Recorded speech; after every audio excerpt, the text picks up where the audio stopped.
And I actually asked my mom what her dreams were when she was growing up, because I was just curious, Yeah. and she told me that, oh, she wanted to marry the right person and then move into the city and just drive around town in a car. Wow. And I said, but mom, like, you must have had a dream. Like, what did you want to be?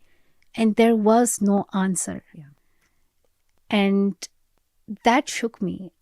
I realized that there have been so many women before us who did not even have dreams for themselves, because that's just not the reality that they were living.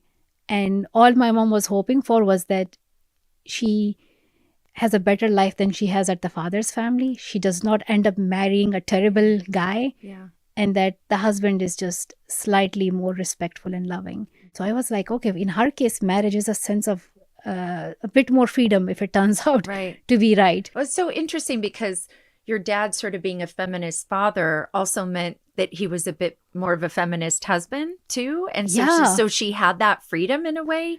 Did she have some of that freedom, but the culture didn't allow it? Or No, it's just like my dad turned out to be a nice Yeah. husband. Okay, It's thank just, goodness. pure luck, right? Yeah, yeah.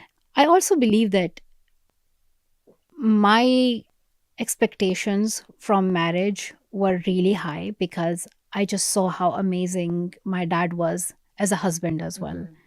And I always sort of remind parents, and I also talk about it with my dad as well, that kids don't listen to what you say. Like, kids watch you. They see what you do.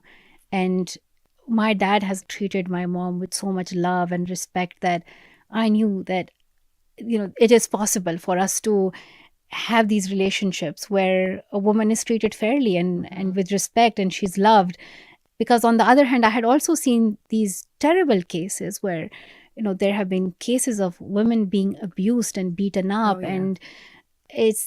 And I was like, I don't even know which side of it is true. Sometimes, like, you see these realities at the same time, these terrible things. And that really scared me from marriage. Like, growing Right. up, I had seen girls who were my age in school. They were taken out of school and married off. They lost their education and their future. But also later on, I realized that it just means more compromises for women.